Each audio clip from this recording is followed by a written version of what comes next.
Fee reimbursement scholarship బకాయిలు వెంటనే విడుదల చేయాలంటూ హైదరాబాద్లో తెలంగాణ విద్యార్థి జేఏసీ ఆధ్వర్యంలో ఆందోళన చేపట్టారు. హిమాయత్ నగర్ వై జంక్షన్ వద్ద నిర్వహించిన ఈ నిరసనలో మాజీ మంత్రి శ్రీనివాస్ గౌడ్ పాల్గొన్నారు. ఈ సందర్భంగా జేఏసీ చైర్మన్ వేముల రామకృష్ణ రాష్ట్ర ప్రభుత్వంపై తీవ్ర విమర్శలు చేశారు. ఫీజు రియంబర్స్మెంట్ పథకం ప్రభుత్వ సంక్షేమ పథకమా లేక ప్రైవేట్ ఫైనాన్స్ పథకమా అని ఆయన ప్రశ్నించారు. జీవోలు కమిటీల పేరుతో ప్రభుత్వం కాలయాపన చేస్తుందని ఆరోపించారు.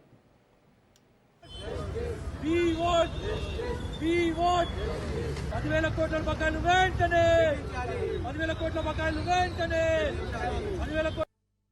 2008లో ప్రారంభమైనటువంటి ఫీజు రియంబర్స్మెంట్ పథకం ఇవాళ విచిత్రంగా ఈ ప్రభుత్వం దేశంలో ఎక్కడ లేనటువంటి వింత జీవోలు వచ్చినాయి. జనరల్ గా ఎవరే కానీ కాలేజీలో అడ్మిషన్ తీసుకుంటే కాలేజ్ యాజమాన్యం చదివించాలా, ఫీజు రియంబర్స్మెంట్ కాలేజ్ యాజమాన్యం చెల్లించాలా. కానీ ఇలా జియో నెంబర్ 7 తీసుకొచ్చారు. జియో నెంబర్ 7 ను తప్పు పట్టగానే మళ్ళీ దాన్ని విరమించి జియో నెంబర్ 8 జియో నెంబర్ 9 అని తెచ్చారు. ఎంత ఘోరం అంటే వీళ్ళంతా పాత బకాయిలు ఎగ్గొట్టిండ్రు.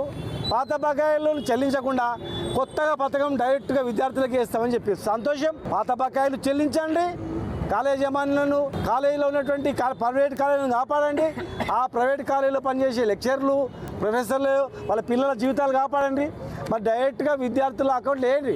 కానీ మీరు ఏంది రెవెన్యూ రికవరీ యాక్టా విద్యార్థుల పైన ఎవరైనా లూట్ చేసిన వాళ్ళ మీద రికవరీ యాక్ట్ పెడతారు, రెవెన్యూ రికవరీ యాక్ట్. ఇవాళ మీరు ఫీజులు వేసి ఫీజులు కట్టకపోతే తల్లిదండ్రుల మీద విద్యార్థుల మీద రెవెన్యూ రికవరీ యాక్టా. ఎంత విచిత్రంగా ఉందా? ఎవడు చెప్తున్నాడు మీకు? ఈ ప్రభుత్వానికి ఎవడు సలహా ఇచ్చేది?